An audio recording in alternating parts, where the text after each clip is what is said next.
Okay, got it.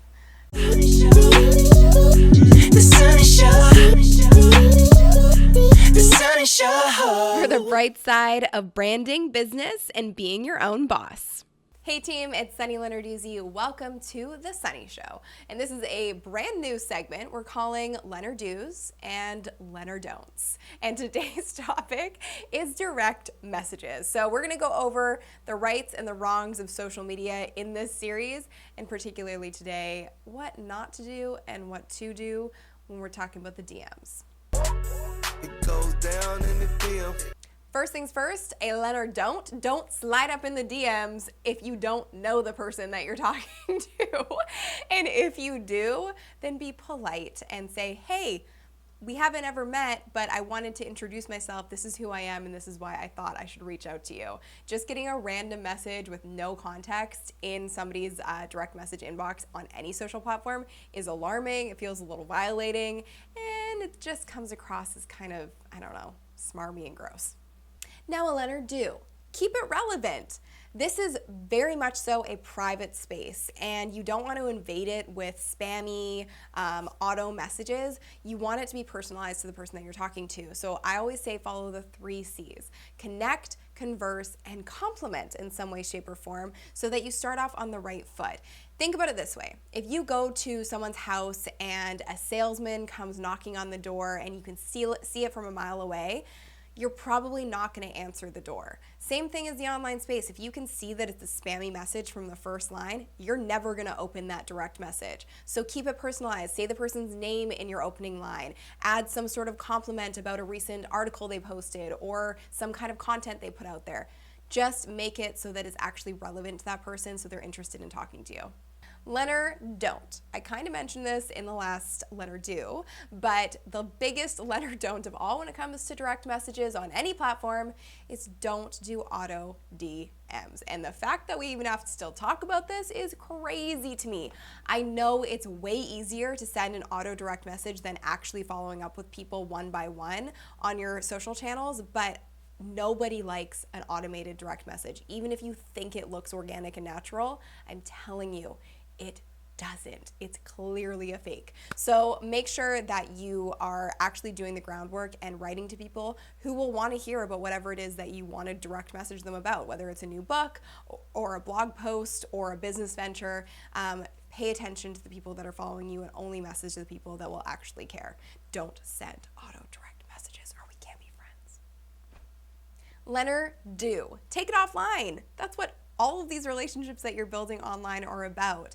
You eventually want to meet in person or have an email conversation and exchange, not just because you want to deepen the relationship, but also because not everybody checks all of their direct message platforms all of the time. I know that I will go a couple weeks without checking some of them because it just gets really cluttered in there. So if you want to stay on somebody's radar and you actually want to build a relationship and have an end goal come out of that relationship, make sure to take it offline. So exchange information, whether it's a phone number or an email address or a time to meet for a coffee. Just go for that ask and try to deepen those relationships. Lenardon't, and this is kind of particular to Snapchat. Okay, there's a difference between posting a snap to your story that people can choose to view or forcing your story or forcing your snap on people by sending it to them via direct message. Don't do that. If it has nothing to do with them, don't do that. My girl Amy at Savvy Sexy Social did a hilarious video on this topic. It's very informative and will give you a little tutorial about why you should not just send your snaps to everybody. But here's the thing. Some people who receive a snap directly from you. So I'm going to link to that video below this video as well. Lenardo. Be considerate but persistent at the same time. So like I said, everybody's on so many different social platforms now and not everybody checks their private inbox or their direct messages all the time. So if you don't hear back within a few days, don't panic. And don't follow up with a, why haven't you responded to me? Most likely they haven't seen it or they're busy. And they probably get a ton of other messages. So if that's the case, be considerate of that. And maybe try messaging them on a different platform. It's not as spammy, it's not as aggressive as continually messaging on the same platform. So ease off if you don't hear on one platform, message on another, or try email, find their email somewhere else, and give it some time. Give them some time and space to respond to you. Finally, another Lenardon't, which again, we shouldn't have to talk about this, but we're going to. Don't send anything inappropriate, because at the end of the day, screenshots are real, people, and whatever you send will end up somewhere else most likely. So try and keep it PG, and also, like I was saying throughout this whole video, if you don't know a person, don't send them something highly inappropriate. I can speak from firsthand experience here that this has happened to me a few times. It's alarming, it's unsettling, and nobody wants to see that. And I think you can all guess what those things are that have ended up in my inbox. So keep it respectful, and just know that both from the sender's perspective and the person who's receiving it, it's a dangerous game to play to send anything inappropriate, any sort of like naked selfies, naked snaps, because they literally could end up anywhere, and you lose control as soon as you send it. So just stay away from doing that, okay? Comment below and let me know what your DM do's and don'ts are, or even what some of your DM horror stories are, because sometimes they're funny.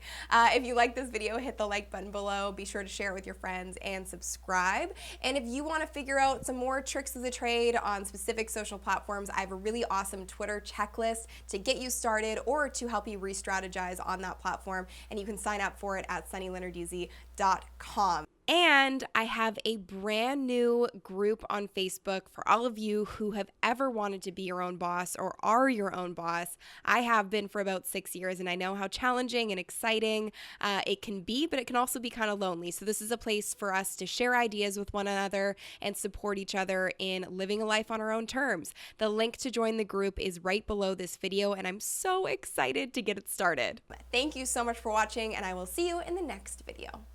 The Sunny Show.